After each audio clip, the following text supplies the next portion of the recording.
Bueno, muchas gracias. Estas son unas palabras que traje muy breves, no se asusten. Mm, Es una reflexión breve, pero siento yo que más o menos intensa, del el texto en referencia.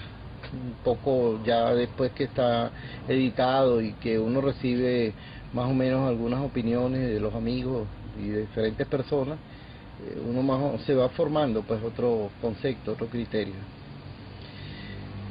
Dice así: finalmente Tren sin retorno recibirá su sacramento para que no viva como un huérfano gentil.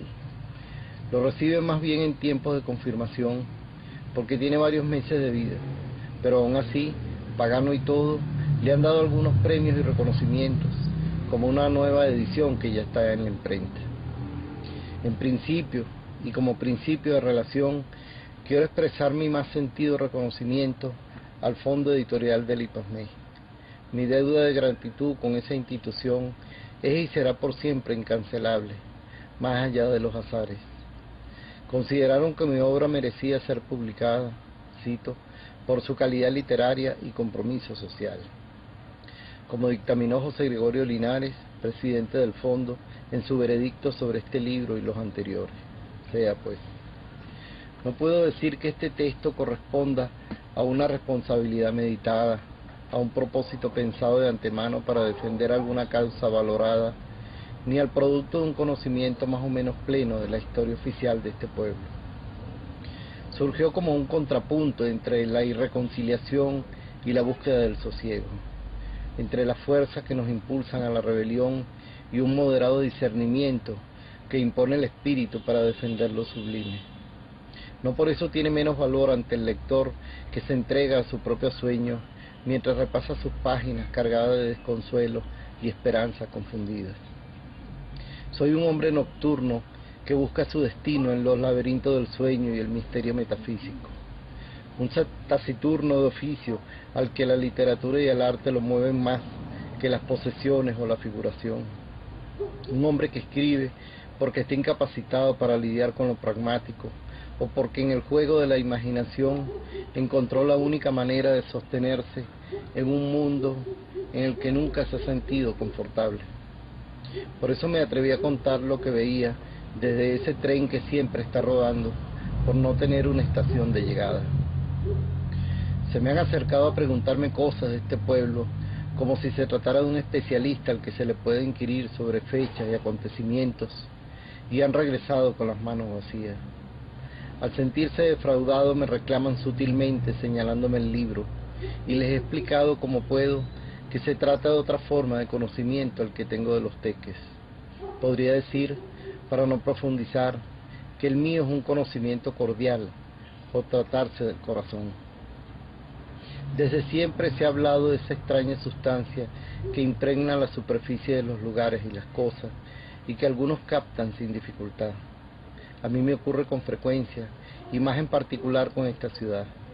Al tropezar algunos lugares, siento enseguida su clima acogedor o de amargura, la voz de la alegría o el llanto de sus muertos, y en ese encuentro se define todo. Un entusiasmo para demorarme o un agotamiento que me obliga a buscar una excusa. Me pasa también con las personas y con los libros, con los trabajos y los divertimentos. Algo en mí se impone y no lo puedo desoír. Es una primera forma de conocer, circunscrita a lo intuitivo y temperamental. También conozco a esta población en todas las horas del día y de la noche. Soy testigo de su transfiguración, de cómo se muestra o se esconde dependiendo de la luz o de la sombra, de la serenidad o de la agitación que se mezcla con los vapores del día o el saumerio de la noche. Es una forma de conocer nuestro alrededor de manera confidencial, menos numérica y más próxima a la imaginación. Por esa vía detallamos algunas ventanas o puertas olvidadas en cualquier casa envejecida, pero que aún conserva su linaje. Elementos desapercibidos, como una cerradura, un picaporte, una gárgola o un cerrojo, se ofrecen en su más plena desnudez en las horas apacibles de la madrugada, pero no la apreciamos al día siguiente, cuando la agitación y la inclemencia del sol ahogan los detalles para imponer lo monumental. Pero también se me revela la ciudad a través de los recuerdos de infancia o juventud. Sin saber cómo, puedo hablar sin detenerme del olor a resina y hollín que desprendían los trenes, de los canales por donde chorreaba el agua de lluvia que limpiaba las calles, de las chicharras que gritaban desesperadas hasta reventarse, de los sapos de invierno que contaban las horas como un minutero, o de aquellas experiencias, remotas y cercanas a la vez, que a los 20 años nos hacen creer que lo sabemos todo. Así lo digo cuando hablo de Perillón, el celador que tenía alma de parque. Cito: el calor y la luz de nuestra infancia son los parques, los juegos sin límites donde vaciamos la embriaguez instintiva de la vida, la presencia palpitante del ensueño y la ilusión que nos custodian casi siempre del dolor y del aliento viscoso que lo engendra. Tren sin retorno, al igual que el autor y el curato de los Teques, nació con la luna en Cáncer. Una curiosa similitud que se comprende más por la configuración de los astros que por un azar sin forma, y que probablemente sea un argumento para explicar la acogida que le han dado los lugareños, quienes padecen también en un silencio detenido la inclemencia de vivir como un pueblo vencido por la desidia y la desesperanza. Ser habitante de un pueblo va mucho más allá de ocupar un espacio y recorrer sus calles. Es un principio activo que nos compromete hasta donde no sospechamos ni queremos imaginar. Muchos descuidan que la ciudad tiene vida propia, que en la respiración de sus naturales se gesta el ardor que la mantiene viva y que nunca escapamos de sus dominios mientras sustentamos el pacto de convivencia que nos convierte en sus habitantes. Conformamos nuestro carácter de acuerdo al paisaje, a los mitos, los ancestros, las formas de alimentación, los riesgos naturales, los recursos y las negaciones del entorno que nos sostienen y que nosotros sostenemos con nuestro esfuerzo también. Por eso digo que la pertenencia a un tiempo y un lugar instaura su centro, una cosmogonía, porque toda pertenencia se constituye en la entrega de sí mismo a las fuerzas arquetipales que lo forman. Para cada quien es su cosmos, su mito y su significado. La pertenencia auténtica se convierte en axis mundi, en el único espacio donde todos los demás espacios convergen, en el vientre simbólico del que todos venimos y al que todos retornaremos al final. Ya lo digo en Tren sin retorno. Estar con uno mismo es una tarea de creatividad, es buscar la interioridad a través de la música, la lectura, la meditación, los encuentros fundamentales, las revelaciones primordiales o cualquier otra forma de erotismo, en el sentido griego del término, que propicie la percepción de un mundo más hondo, elaborado, cromático, transfinito y cercano a la vez. No debemos escandalizarnos al constatar que un pueblo malogrado en su belleza y lirismo contenga en sí mismo aquella posibilidad de ser axis mundi. Todo lugar es el lugar, si es capaz de encender una pasión sin consumirse.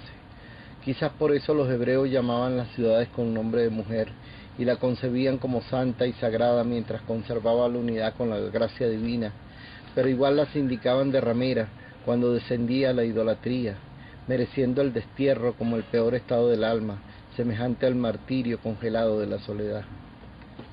Pero así como uno recuerda los lugares por algunos detalles, de igual modo se recuerdan algunos sitios como si estuvieran detenidos en un tiempo del que no los podemos arrancar.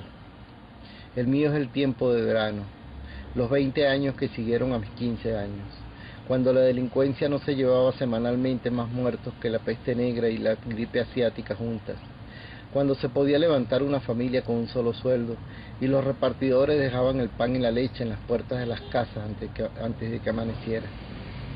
Un ayer en el que se nombraba a los grandes escritores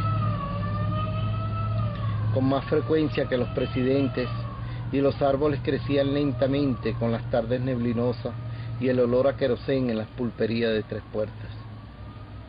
El que regresa hoy a esta ciudad, después de muchos años de ausencia, vagará inútilmente por las calles buscando los recuerdos que le son familiares.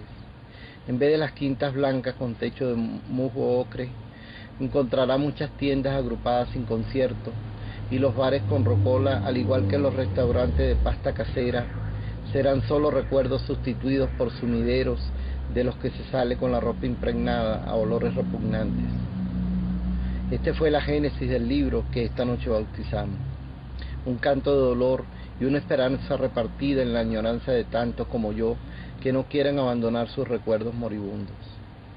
Afortunadamente, la misma experiencia de pesar se convirtió después en regocijo al constatar que muchas personas esperaban sin saberlo una voz que hablara por todos. Una gente que ha revalorado el patrimonio anterior y se preocupa por salvar y rehacer una nueva ciudad donde el miedo y el descontento se conviertan en afecto y colaboración entre los que nunca hemos dejado de ser hermanos.